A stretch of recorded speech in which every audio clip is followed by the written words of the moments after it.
Hey YouTube, Do-It-Yourself Junkie 369 here, and today I'm going to be doing a short setup and review of my ATS drill.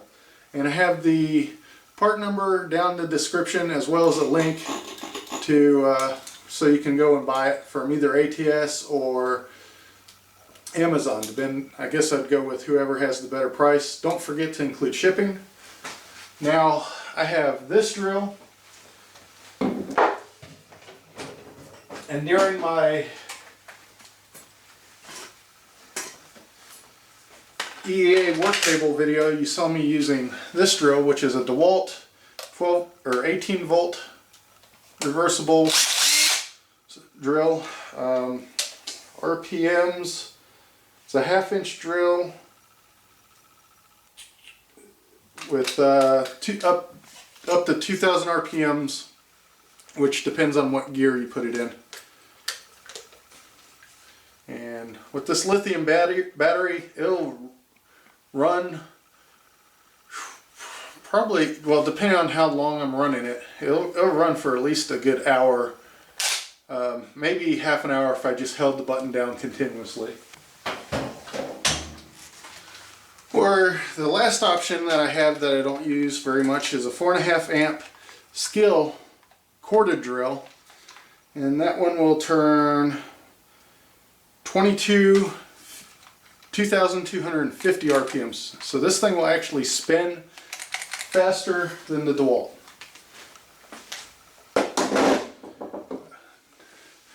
Now, speed is all well and good. You might be wondering why I'm talking about it. Well, one of the main reasons to get an aircraft specific drill or drill for metalwork is you want something with high speed. And some of these can run up to 4,000 RPM if you spend enough money. This particular one will run 2,400 RPM, which is not much faster than the Skil drill. Quite a bit faster when you think about it percentage wise than the DeWalt. And it's just when you're drilling holes in thin sheet metal, especially aluminum, this is the way to go because of that speed difference. That speed makes a world of difference, believe it or not. And I'll get some scrap aluminum at some point. And during my build, and actually after I set this up, I've got some scrap aluminum already. And I'll do a side-by-side comparison and show you the difference in these drills. First thing we'll do is check the weight. And then I'll add the air fitting to this, let the air compressor fill up, and we'll have a side-by-side competition. Well, not really a competition because I can't drill all three drills run all three drills at the same time. Now, I did get the reversible drill, so it has a switch right here to switch airflow around and allow it to go in reverse. I don't know what I was thinking when I bought that. My thought is, for the type of work you're doing with this drill, you'll never need reverse. So you probably can save a little bit of money by getting one that only turns forward or clockwise. I'll get to the weight in a minute. Other thing I want to say though is electric motors produce quite a bit of heat, and that heat breaks down the motor over time. And so even though this has an infinite power supply, as long as there's not a thunderstorm or somebody is stupid and runs into a transformer with their car, which actually happens around here quite a bit for some reason, this will run. Well, and as long as you keep paying your electric bill. But it's producing heat, and it'll burn that motor out if you do a lot of work with it. It's probably not meant for everyday use. It was meant more for the home user. When I bought it, it was probably about 15 bucks. And I've had it for quite a while, so it's probably wearing out.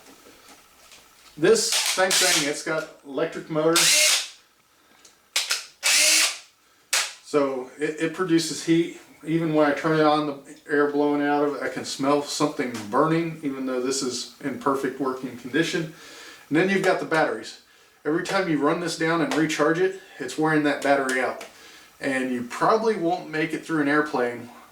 Like my thought is, with the amount of holes you'd have to drill, you have to run 2 batteries, one on the drill, one on the charger. And luckily these lithiums charge fast enough you can do that.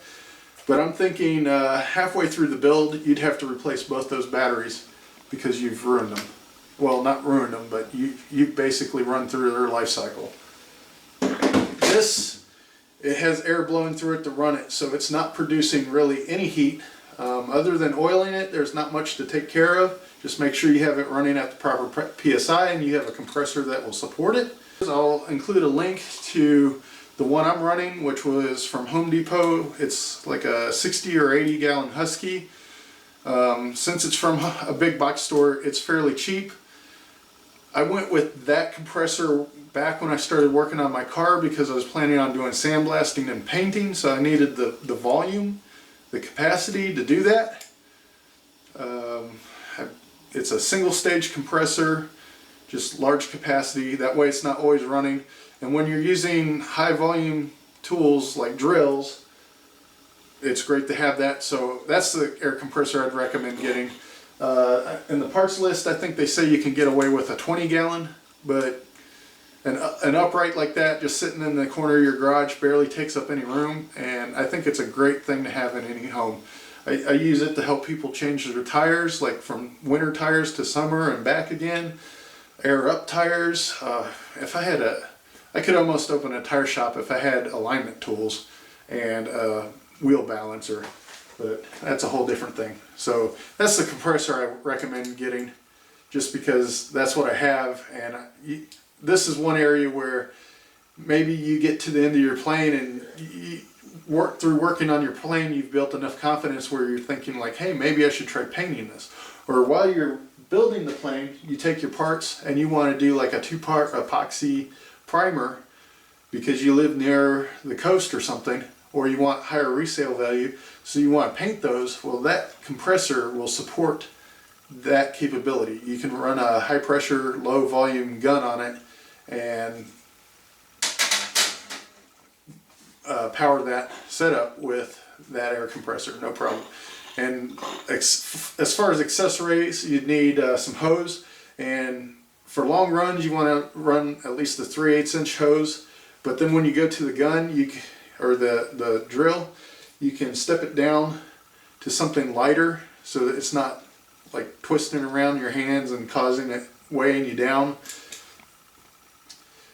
And other than that, you'd want at least on mine, what I have is a shutoff valve, a pressure regulator, and most importantly, an air dry filter setup. That way dirt and water is not going into your tools, which helps these last longer. But when you get into painting, it's even more important, because if you don't have dry air going into that gun, it's going to make your paint job crappy.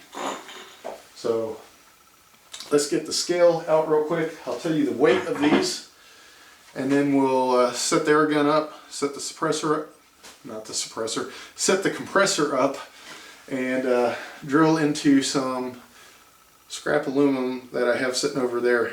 So as far as weight goes, on the corded drill, we've got 49 ounces, which that is a pretty light drill. Or at least in my mind it is. Balance wise, it's pretty good. Like, all the weight is centered right about there, it feels like, which makes it feel a lot lighter than it probably is. This drill, the DeWalt battery with lithium battery, if I put a NiCad on there, it's even heavier, will have to be weighed in pieces because it's so heavy. It's maxing out the scale.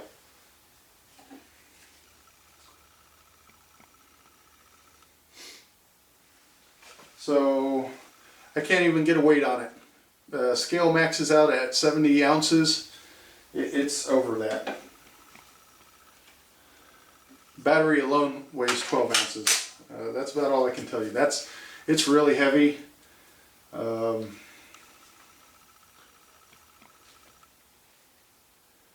Feels like it's balanced.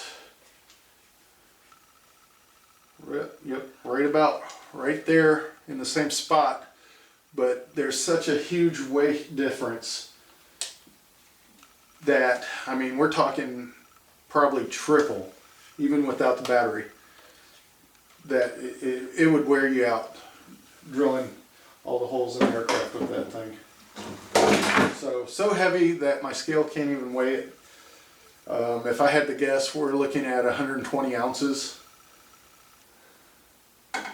And then for the pneumatic drill, it is right at 45 ounces, 44.9.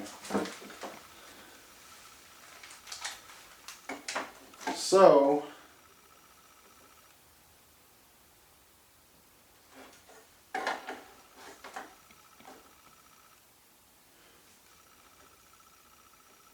remember the other one was something around 49. That means this is about a quarter pound lighter than this drill. And then balance wise, it's balanced probably somewhere out here, which doesn't make it feel the greatest, but the lightweight definitely helps it out. It does feel like it's dragging down my arm just a little bit, but I'm sure once I get a hose plugged into the end of it, that'll pull back on it a little bit. So this is the lightest and the fastest. Second place goes to the cheapy Skill, which you probably could get one or two or three of these for the price of this.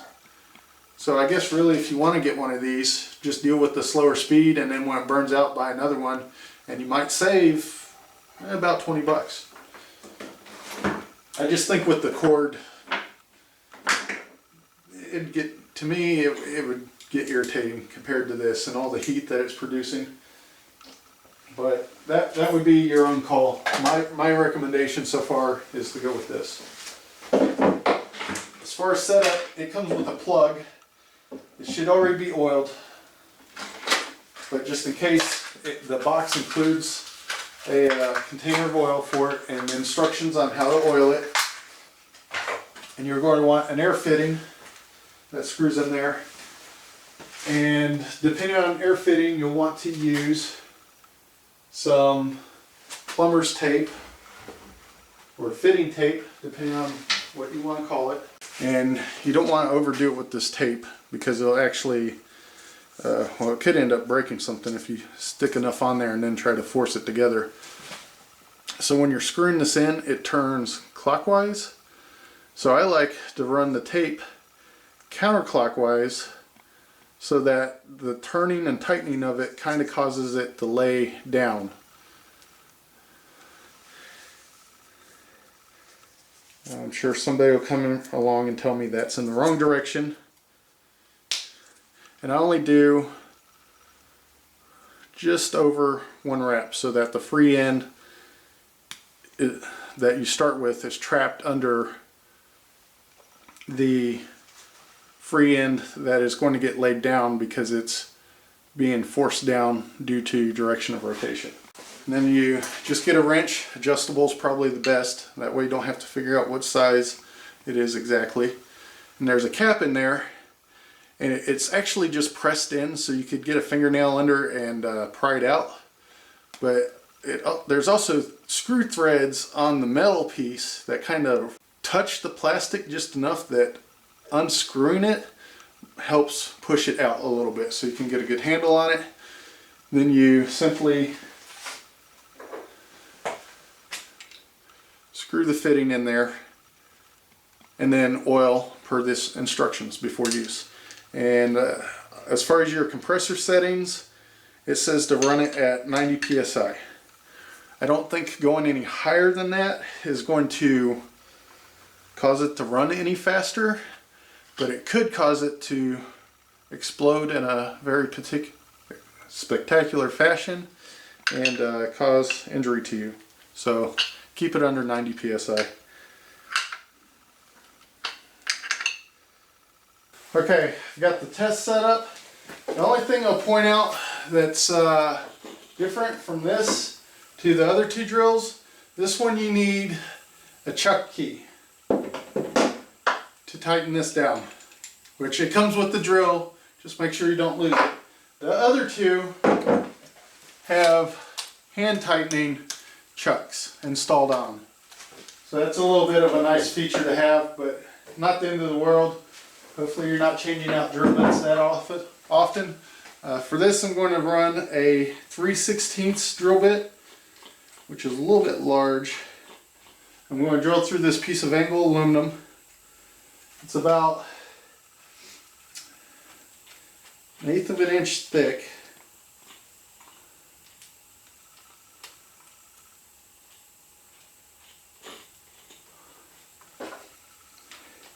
And to make it fair, and so the drill bit doesn't walk all over the place, I've placed 3 center punches, one for each hole that I'm going to drill. So, first up is the pneumatic drill. There it is, full speed.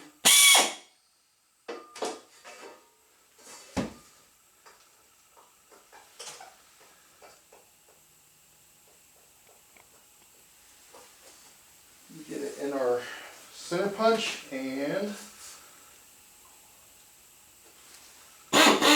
you can control the speed of it just in case you're wondering.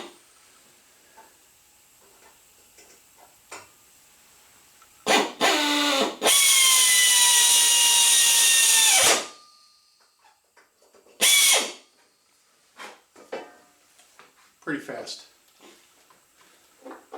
Just takes a little bit extra step to change out the bits since you need to use that chuck key. But part of it is, I don't think you could put a hand tightening one on here because those are geared and they lock in place as you're rotating this chuck. On this one, when the chuck meets resistance, the whole thing just spins.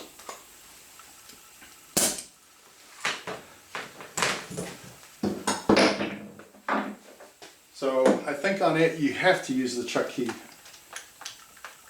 And we'll put this in the DeWalt now. It's on the drill setting, high speed. It feels so slow after using that pneumatic drill.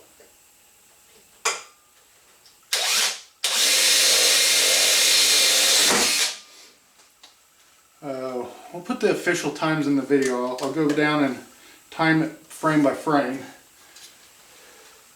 because I didn't really notice any difference in time there. I want to say that was just a little bit slower, but it's so imperceptible that I kind of think that I'm imagining it, quite honestly. And now I need to find an extension cord to plug this in.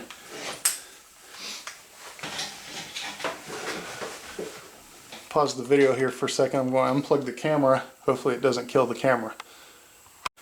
Okay, so I'm back. I unplugged the camera. It immediately died because it was still charging, and I've been using it so it really hadn't built any charge up. Then I had to dig around to find another extension cord. The only one I could find is wrapped around this thing, so imagine having to haul this around because you're on a 3-foot tether the entire time. So already, probably the better balanced drill out of all three. Medium speed, but just a pain to use because of the cord. So we'll give it a shot, get it started like the others, and then go full speed. That cut really fast, actually. I want to say it might have been faster than the air drill. The air drill just spins faster. But there you go. That's your side-by-side comparison. Of course, my recommendation, because I bought one, and I think it's the better choice due to it using air, which is a cooler source. It's not going to eat up the drill because you've got to do tens of thousands of holes. So you want something that's going to have the least amount of wear on it, and I think that's the pneumatic drill. As long as you keep it oiled, it's going to run forever. Or pretty near forever, at least compared to the electric versions. So that's my review on it. It's now time to get back to work.